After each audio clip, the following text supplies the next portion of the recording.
वार्तालाप होगी और उसके बाद 3 से 4 के बीच में इनके प्रतिनिधिमंडल से सरकार वार्तालाप करेगी। ये रात को बताया था। कल जो वार्ता हुई आप वहाँ खुद मौजूद थे, आपको लगा किसी तरह का कोई सकारात्मक रुख सरकार की तरफ से दिखाई पड़ रहा है? हल्का सा लगा। वो जो प्रिंसिपल सेक्रेटरी हेल्थ हैं उनका कुछ ऐसा रुख लगा कि वो सरकार को कन्विंस करेंगे।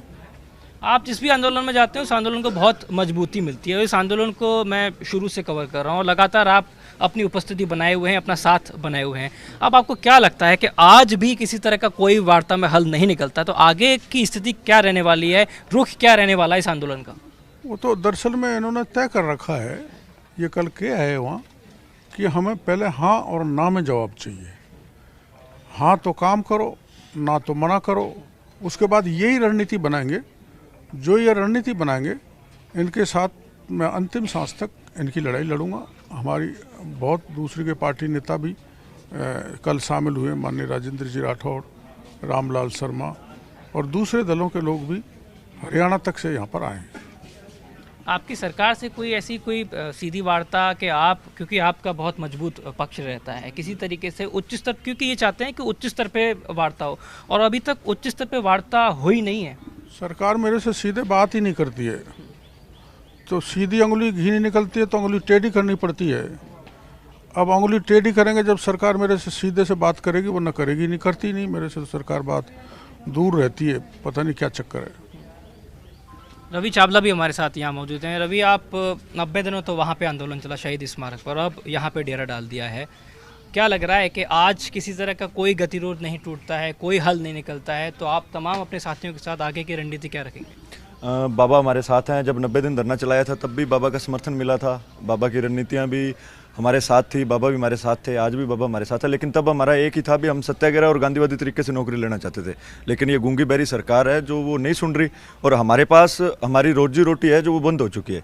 हमारे घर वालों की जो एक आस थी हमारे से भी, हमारे बेटे हमें कमा के, हमारी बेटियाँ अपना घर चलाएंगी, तो वो आस गहलोत सरकार ने ख़त्म कर दी। अब आर पार के अलावा हमारे पास कोई भी ऑप्शन नहीं छोड़ा। जैसे बाबा का निर्देश होगा आगे करेंगे। जैसे बाबा ने बोला अभी अगर नौकरी नहीं दी तो हम सीएम हाउस का घेराव करके रहेंगे, चाहे उसके लिए सर फटे, चाहे कुछ भी हो।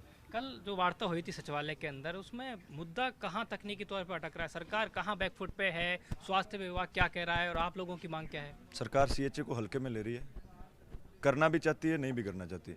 जब राका जी ने जो कमिटमेंट किया था, धर्मेंद्र राठौड़ ने कमिटमेंट किया, अखिल अरोड़ा ने कमिटमेंट किया, या तो इनके कमिटमेंट की कोई वैल्यू नहीं है।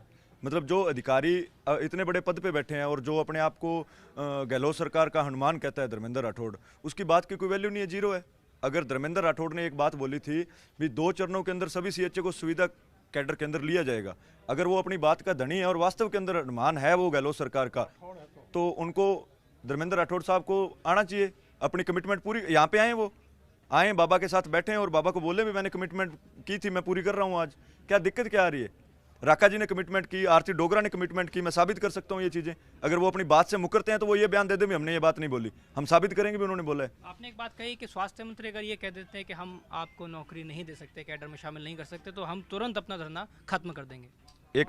एक भाषा है स्पष्ट रूप से। मुख्यमंत्री आके ये बोल देता है भी हम इनको नौकरी नहीं दे सकते, तो धरना खत्म नहीं होगा। मुख्यमंत्री आके ये बयान दे भी 28,000 परिवारों ने अल्प मानदेय के अंदर बिना किसी बीमे की व्यवस्था के कोरोना की दूसरी लहर के अंदर काम किया था। उसके बाद कोरोना का जो बचा हुआ काम था चिकित्सा विभाग का, वो सारा काम हमने इनसे करवाया 9 महीने तक। उसके बाद हम आज इनको नौकरी वापस देने में सक्षम नहीं है। हम 28,000 कोरोना वॉरियर्स को नौकरी नहीं दे सकते। एज इट इज ये बयान दे दे, हम अपने घरों की ओर चले जाएंगे, कोई तोड़फोड़ नहीं करेंगे। सर ये बताइए, ये जो बात कह रहे हैं स्वास्थ्य मंत्री वाली, अगर आपकी किसी तरह की कोई बातचीत नहीं, आपके तो पारिवारिक मित्र भी हैं? ना, मेरे पारिवारिक नहीं, मेरे रात हैं, मेरे रिश्ते में मामा लगते हैं। तो भांजा मांग नहीं सकता कुछ? भांजा को कब मामाओं ने दिया है?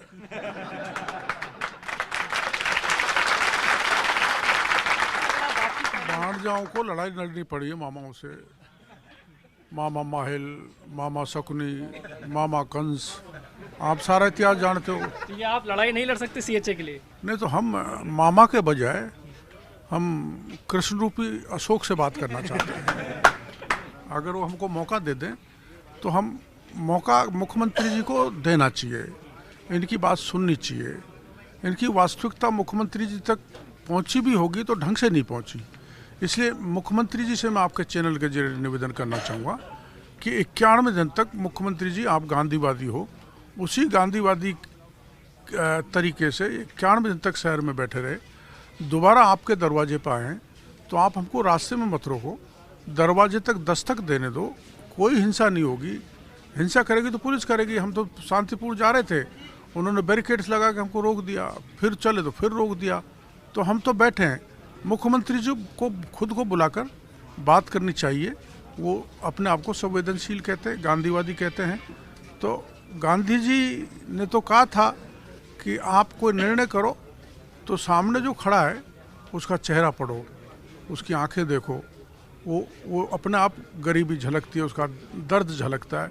तो इनका दर्द एक बार मुख्यमंत्री जी देखें और उसका निवारण करें, ये मेरी प्रार्थना है माननीय मुख्यमंत्री जी से। देखिए, सरकार के स्तर पे तमाम जो बातें हैं, अपील है, वो कही जा रही है। और दूसरी तस्वीर इन तमाम CHA की मेरे सहयोगी संजय को कहूँगा कि दिखाएं कि दूसरा दिन आज महापड़ाव का।